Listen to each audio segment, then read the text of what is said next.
اعوذ باللہ من الشیطان الرجیم بسم اللہ الرحمن الرحیم واتبعوا ما تتلو الشیاطین علی ملک سلیمان۔ اب ایک اور حقیقت نوٹ کیجئے، جب کسی مسلمان امت میں دین کی اصل حقیقت، اصل تعلیمات سے بہت پیدا ہوتا ہے تو رجحان کدھر ہو جاتا ہے؟ جادو، ٹونا، ٹوٹکا، تعویذ، عملیات، قرآن کی عملیات۔ قرآن اترا تھا کسی اور کے لیے، کام کے لیے، یہ اس کو ذریعہ بناتے ہیں دشمن کو زیر کرنے کے لیے۔ محبوب آپ کے قدموں میں آ کر گرے گا، عمل قرآنی ہے، اتنے 100 روپے کا آپ لے جائیے تو مل جائے گا۔ یہ دندے ہمارے ابھی چل رہے ہیں، خوب چلتے ہیں، اور میں سمجھتا ہوں کہ سب سے زیادہ فلرشنگ کاروبار جو ہے وہ اس طرح کا ہے۔ ہینگ لگے نہ پھٹکڑی، نہ آپ کو کوئی اس میں محنت کرنے کی ضرورت ہے، نہ اس کے اندر آپ کو انویسٹ کرنے کی ضرورت ہے، اور کاروبار چلتا۔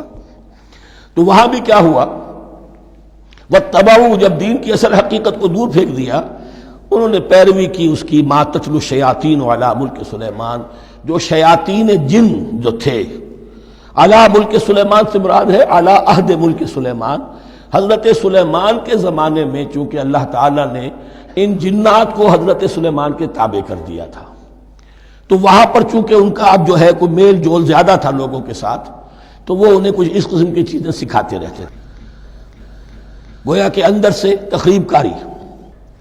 واتبعوا ما تتلو الشیاطین علی ملک سلیمان وما کفر سلیمان ولکن الشیاطین کفروا، اور سن لو، سلیمان نے کبھی کفر نہیں کیا، بلکہ یہ شیاطین تھے کہ جو کفر کرتے تھے۔ جادو کفر ہے، لیکن آپ کو نقش سلیمانی آج تک بھی لفظ ملے گا، نقش سلیمانی۔ آج بھی مسلمان بھی ان چیزوں کو حضرت سلیمان کی طرف منسوب کر رہے ہیں، وہ ظلم اب بھی جاری ہے۔ وما کفر سلیمان ولکن الشیاطین کفروا یعلمون الناس السحر، وہ لوگوں کو جادو سکھاتے تھے۔ وما انزل علی الملکین ببابل ہاروت و ماروت، اور جو کچھ نازل کیا گیا 2 فرشتوں پر، ہاروت اور ماروت پر، بابل میں۔ بابل یہ ہے پرانا عراق، بیبلونیا۔ نبوکدنضر بھی بیبلونیا کا بادشاہ تھا، نمرود بھی بیبلونیا کا بادشاہ تھا۔ عراق کے بادشاہوں کا لقب ہی تھا نمرود، نماردہ اس کی جمع ہے۔ تو حضرت سلیمان کی حکومت جب تھی تو وہاں پر یہ لوگ جنات جو ہیں وہ اس قسم کی تخریب کاری کر رہے تھے، تو اللہ تعالیٰ نے آخری آزمائش کے لیے 2 فرشتوں کو زمین پر اتارا، اور وہ انسانی شکل میں لوگوں کو جادو سکھاتے تھے، بتاتے بھی جاتے تھے دیکھو جادو کفر ہے، ہم سے مت سیکھو، لیکن اس کے باوجود لوگ سیکھتے تھے، تو گویا کہ ان پر اتمام حجت ہو گیا کہ اب ان کے اندر خباثت جو ہے پوری طریقے سے گھر کر چکی ہے۔ وما یعلمان من احد، اور وہ نہیں سکھاتے تھے کسی کو بھی، حتی یقولا انما نحن فتنۃ فلا تکفر، یہاں تک کہ وہ کہہ دیتے تھے کہ دیکھو ہم تمہاری آزمائش کے لیے بھیجے گئے ہیں، ہم فتنہ ہیں، تو تم کفر مت کرو۔ فیتعلمون منہما ما یفرقون به بین المرء وزوجہ، تو وہ سیکھتے تھے ان دونوں سے وہ شے کہ جس کے ذریعے سے تفریق کر سکے ایک شخص اور اس کی بیوی کے درمیان، تفرقہ ڈالنا گھروں کے اندر، فساد۔ اب بھی یہ عورتوں کے اندر یہ کام بڑی تیزی کے ساتھ چلتے ہیں، تعویذ اور دھاگے اور کیا کوئی گنڈے چلتے ہیں۔ وما هم بضارین بہ من احد، اور نہیں تھے وہ ضرر پہنچانے والے کسی کو کچھ بھی الا باذن اللہ۔ ایمان کا تقاضا یہ ہے کہ چاہے کوئی دوا ہو وہ بھی باذن رب کام کرے گی، ورنہ نہیں۔ کوئی اور اسباب طبیعیہ ہیں، ان کے بھی اثرات ظاہر ہوں گے اگر اللہ چاہے گا، اس کے بغیر کچھ نہیں ہو سکتا۔ جادو کا بھی اثر ہوگا تو اللہ کے اذن سے ہوگا، تو بندہ مومن کو ڈٹے رہنا چاہیے اور مقابلہ کرنا چاہیے۔ وما هم بضارین بہ من احد الا باذن اللہ ویتعلمون ما یضرهم ولا ینفعهم، اور وہ سیکھتے تھے ان سے وہ چیزیں جو ان کے لیے مضرت بخش تھیں، ضرر پہنچانے والی، اور انہیں نفع نہیں پہنچاتی تھی۔ وَلَقَدْ عَلِمُوا لَمَنِ اشْتَرَاهُ مَا لَهُ فِي الْآخِرَةِ مِنْ خَلَاقٍ، حالانکہ یہ بات ان کے علم میں آ چکی تھی کہ جس نے بھی اس چیز کو حاصل کیا، جادو سیکھا، اس کا پھر آخرت میں کوئی حصہ نہیں ہے۔ وَلَبِئْسَ مَا شَرَوْا بِهِ أَنفُسَهُمْ، اور بری تھی وہ چیز جس کے لیے انہوں نے اپنے آپ کو فروخت کر دیا۔ لَوْ كَانُوا يَعْلَمُونَ، کاش کہ انہیں علم ہوتا۔ وَلَوْ أَنَّهُمْ آمَنُوا وَاتَّقَوْا، اور اگر وہ ایمان رکھتے اور تقوی کی روش اختیار کرتے، لَمَثُوبَةٌ مِّنْ عِندِ اللَّهِ خَيْرٌ، تو بدلہ پاتے اللہ کی طرف سے بہت ہی اچھا، بہت خیر۔ لَوْ كَانُوا يَعْلَمُونَ، کاش کہ ان کو معلوم ہوتا۔ یا ایھا الذین آمنوا لا تقولوا رائنا وقولوا انظرنا واسمعوا۔ اب ایک اور مثال ان کی، وہ تو تھے منافقین بنی اسرائیل جن کا ذکر ہوا، سمعنا وعصینا۔ اب یہاں یہ منافقین جو یہاں پر مسلمانوں میں شامل ہو گئے تھے، یہود کے زیر اثر لوگ، اور آ گئے ہیں مسلمانوں میں بھی۔ اب ان کا معاملہ کیا تھا؟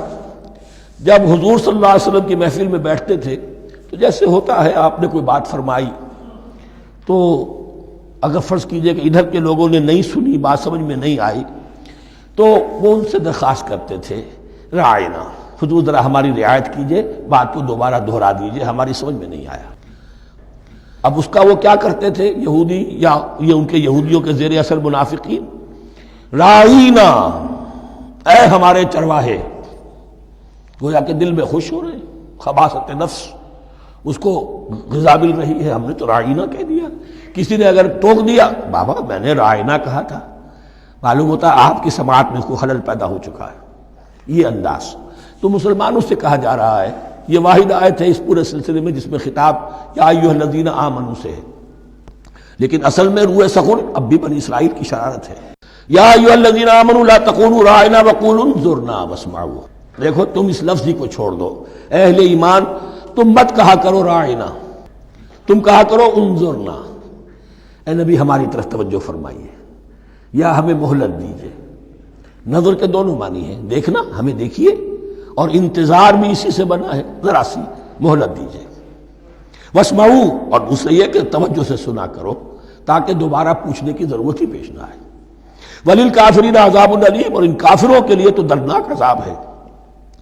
ما یود الذین کفروا من اہل الکتاب ولا المشرکین ان ینزل علیکم من خیر من ربکم، اور نہیں چاہتے وہ لوگ کہ جنہوں نے کفر کیا ہے اہل کتاب میں سے اور مشرکین میں سے بھی، کہ نازل ہو تم پر کوئی بھی خیر تمہارے رب کی طرف سے۔